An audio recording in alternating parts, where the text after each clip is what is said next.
Yuk subscribe kanal YouTube Toba TV dan nyalakan loncengnya. Tinggalkan like dan komennya ya. Dan jangan lupa di-share. Robertus Sinurat, warga Dusun Sitare-Tareon, Desa Lumban Suhi-Suhi, Dolo, Kecamatan Pangururan, Kabupaten Samosir, Sumatera Utara, mengaku mengalami kekerasan fisik saat diperiksa sebagai saksi kasus perkelahian di Polres Samosir. Berdasarkan keterangan Robertus Sinurat pada 19 Oktober lalu, dirinya dibawa oleh pihak kepolisian ke Polres Samosir dengan status sebagai saksi atas kasus perkelahian antara seorang oknum polisi berinisial GS dan seorang oknum wartawan berinisial EP dengan dua warga desa Lumban Suhi berinisial AS dan KS. Saat ini, AS dan KS telah ditetapkan sebagai tersangka dan ditahan di Polres Samosir. Selama proses pemeriksaan, Robertus Sinurat mengaku mendapat kekerasan fisik dan psikis. Tulang keringnya bahkan lebam karena diduga tendangan oleh petugas. Mirisnya lagi, meski sudah selesai diperiksa, dirinya tidak langsung diizinkan pulang dan baru diperbolehkan pulang esok harinya.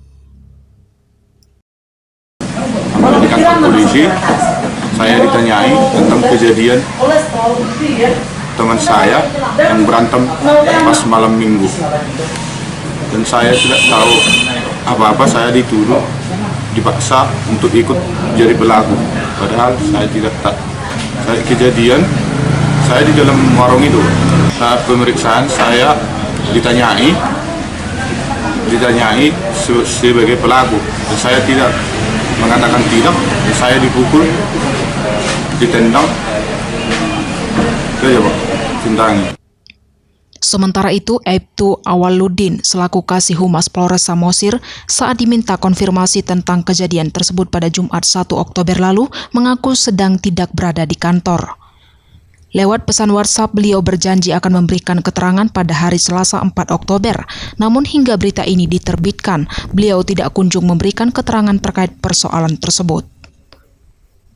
Sementara menurut keterangan kuasa hukum korban yang kini ditetapkan sebagai tersangka, pihaknya telah melaporkan kasus tersebut ke Propam Polda Sumut. Saksi bernama siapa namanya? Robertus Sinurat.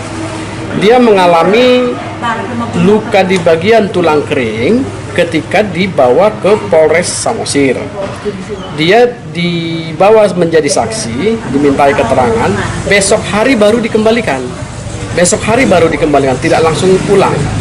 Jadi dia dipanggil hari ini, besok hari dia baru kembali. Dan di situ ketika dia pulang, dia mengalami luka di bagian tulang kering sebelah kanan.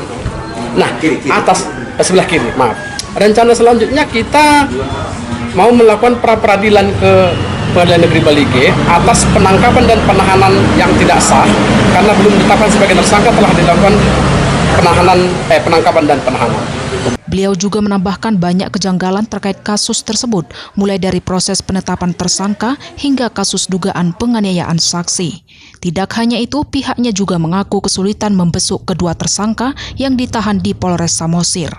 Dari Kabupaten Samosir, Gompang Gulto melaporkan. Saksikan program Toba TV dan live streaming Toba News di channel YouTube Toba TV. Jangan lupa follow sosial media kami untuk info terupdate atau kunjungi website kami di www.tobatv.com.